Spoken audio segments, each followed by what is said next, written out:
Salut, j'espère que tu vas très bien. Bienvenue dans cette nouvelle vidéo, une vidéo que je fais de façon spontanée parce que j'ai eu une inspiration là et dans cette vidéo, je m'avais partagé avec toi une expérience que j'ai vécue en venant ici à Yaoundé. Je suis encore à Yaoundé présentement et demain, je vais continuer sur Cotonou. J'ai vécu une expérience voilà, assez spéciale et incroyable, mais au lieu de me plaindre de cette expérience, je m'en vais partager avec toi ce que j'y ai tiré en termes de leçons.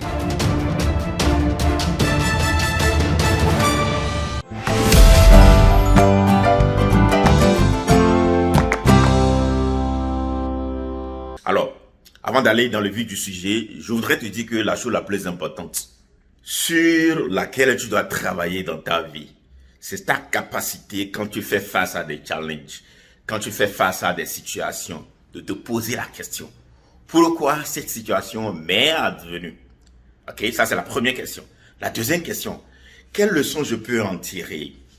Troisième question, à l'arrivée, qu'est-ce que j'ai gagné pendant que je traversais cette situation? Et la dernière question, que ferai-je prochainement, d'accord, pour que la même chose ne revienne, ne m'arrive, ou du moins encore, voilà, c'est vrai, à 100%, tu ne peux pas éviter des situations qui vont t'advenir, mais quelle leçon j'ai eu à apprendre à travers ces situations qui va me servir pour le restant de ma vie. Et je veux continuer à vous dire que la pire des choses que vous puissiez faire à votre corps, c'est de vous plaindre. Quelle que soit la situation. Habituellement, quand on fait face à des challenges, quand on fait face à des situations qu'on ne maîtrise pas, la première des choses que nous faisons, c'est de nous plaindre. Et vous savez, moi, je tire beaucoup d'inspiration des Saintes Écritures. Il y a ce passage biblique où les enfants d'Israël, à un moment donné, pendant qu'ils ont quitté l'Égypte pour se rendre à Israël, à un moment donné, voilà, ils en avaient marre de tout ce qu'ils pouvaient consommer en termes de nourriture et autres. Et les Saintes Écritures disent que, à un moment donné, ils ont commencé par se plaindre contre Dieu et leur leader, qui était à l'époque Moïse. Et Dieu, pour les punir, leur a envoyé des serpents brûlants, de sorte que quand quelqu'un se plaigne, cette personne, à l'époque, se faisait mordre par le serpent et mourait. Et à l'arrivée, ils ont demandé à Moïse à ce que Moïse puisse prier Dieu pour eux, pour que Dieu enlève les serpents brûlants. Mais à notre grande surprise, je ne sais pas si tu connais ce passage, Dieu, au lieu d'enlever les serpents brûlants, a demandé à Moïse de fabriquer un serpent avec de l'airain, avec du métal, qu'il va placer au beau milieu du champ.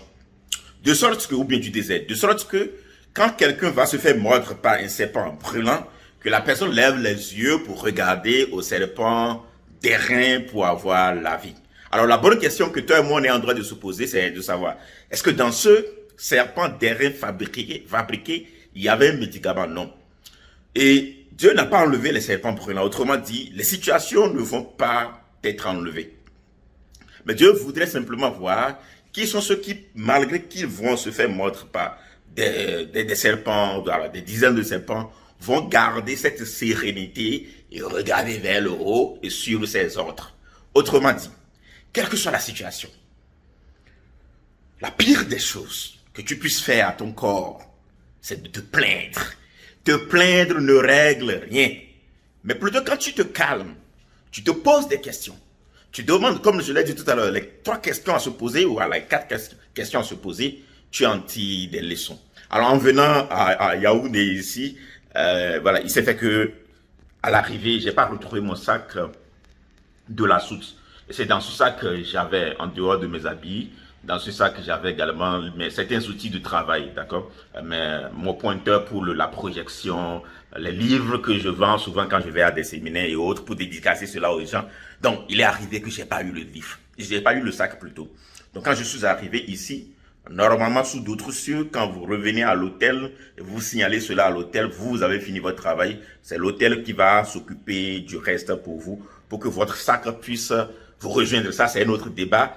Et ce n'est pas l'objectif de ma vidéo ici, donc il y a pas mal d'éléments sur lesquels je devrais me plaindre, la manière dont par exemple certains des agents, par exemple, des aéroports se comportent quand j'appelle, par exemple, pour faire le suivi de mon sac, la manière dont la personne me répond de façon nonchalante, tout comme si c'est moi qui l'ai mis dans les difficultés que lui traverse. Donc ça, c'est vraiment une parenthèse. Je reviendrai pas sur ces détails-là. Et il faut dire que mon sac était arrivé certainement depuis le jeudi. Donc mon séminaire était pour le samedi. Le jeudi, là, j'appelais. Le monsieur qui était sur le sac, au lieu d'aller vérifier pour moi, pourquoi d'aller vérifier si le sac était vraiment venu, il n'a pas fait. Aujourd'hui, par exemple, aujourd'hui c'est dimanche, j'ai fait mon séminaire hier, sans mon sac, j'ai dû me rendre sur place à l'aéroport, et en fouillant les sacs, on s'est rendu compte que mon sac était là depuis là, et pourtant il me disait que je n'avais pas le sac. Alors, tout à l'heure, quand j'allais à l'aéroport, quand je suis venu ici, j'ai pas eu l'occasion vraiment de parcourir la ville. Quand j'allais à l'aéroport, je me suis posé la question, qu'est-ce que j'y gagne, d'accord, en me retournant à l'aéroport moi-même, au lieu que je sois à mon hôtel pour que le sac me revienne. Et là, j'ai demandé au taximan de parcourir la ville avec moi pour me montrer un tout petit peu la ville. Et je me suis rendu compte que le taximan que j'avais, c'était comme s'il avait fait le tourisme par le passé. Il m'a raconté voilà, beaucoup d'histoires concernant la ville. Il m'a montré les coins et recoins de la ville. Et j'adore une particularité de Yaoundé. Yaoundé, c'est une ville géologique, quoi. Moi, je suis géologue de formation. Ce sont des collines de latérite. C'est des collines qui sont à la base, voilà, faites de latérite. Et je lui disais que c'est une ville qui allait être vraiment une ville touristique. Donc, à l'arrivée, si je ne devais pas me retourner à l'aéroport, je n'allais pas faire ce tour. Et encore, peut-être que je n'allais pas tomber, même si je devais faire un tour, je n'allais pas tomber sur ce chauffeur-là spécifiquement, qui maîtrise vraiment les routes. C'était comme si je l'ai payé, c'était comme si c'est un agent du tourisme camerounais, c'était comme si je l'ai payé pour qu'il puisse faire le tour de la ville avec moi. Ça, c'est une des leçons, d'accord, que j'ai eu à apprendre. J'ai appris beaucoup, c'était comme si j'ai quitté Cotonou pour venir faire une sortie géologique. J'ai beaucoup appris de cette expérience. La deuxième chose que j'ai apprise, c'est le fait que je pouvais vivre avec le peu. Habituellement, quand je voyage, voilà, le sac est là-bas, c'est un gros sac, c'est un peu sale parce qu'ils l'ont trimballé un peu partout.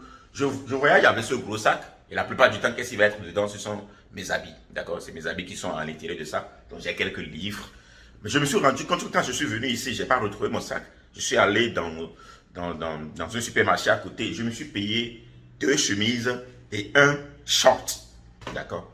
J'ai passé mes 5 jours en les utilisant. Si entre-temps, il y en a qui se salissent, je le lave plutôt, et je le mets.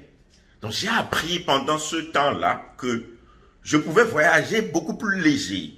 Je pouvais moins m'encombrer avec un gros sac comme celui-là pendant que je fais mes tournées pour des séminaires. Ça, c'est une des leçons que j'ai eu à apprendre. Et aussi ma capacité à m'adapter quand je suis venu ici. Voilà, j'étais dans le même habit que j'ai gardé depuis Brazzaville. Voilà, j'ai fait presque 24 heures dans le même habit. Mais ma capacité à m'adapter à ces situations m'a permis également d'apprendre beaucoup de leçons. Et également, je me suis rendu compte que ce qui a fait que quand même, d'une manière ou d'une autre, finalement, j'ai fait mon séminaire, c'est que prochainement, je sais que le sac qui va dans la soute, il y a des éléments que je ne suis pas susceptible de mettre dedans. Je vais faire en sorte que, par exemple, mes livres, tout ce dont j'ai besoin pour mon travail, soit dans mon sac à main. C'est une des leçons que j'ai eu également à apprendre. C'est vrai, j'ai réalisé une vidéo de ras-le-bol que j'aurai l'occasion de poster en ce qui concerne la manière dont les gens fonctionnent dans nos milieux, nos agents, nos fonctionnaires, la manière dont ils fonctionnent. Ça, c'est une autre parenthèse. Mais posez-vous toujours cette question. Qu'ai-je à apprendre de la situation qui m'est advenue? Quelle leçon? Et comme je l'ai dit, la pire des choses que Dieu déteste, la pire des choses que vous puissiez faire à votre corps, quelle que soit la situation qui vous advient, c'est de vous plaindre. Au lieu de se plaindre, posez-vous les bonnes questions. Pourquoi cette situation? Qu'est-ce qui a permis à ce qu'elle arrive? Qu'est-ce que je peux y gagner en termes de leçons?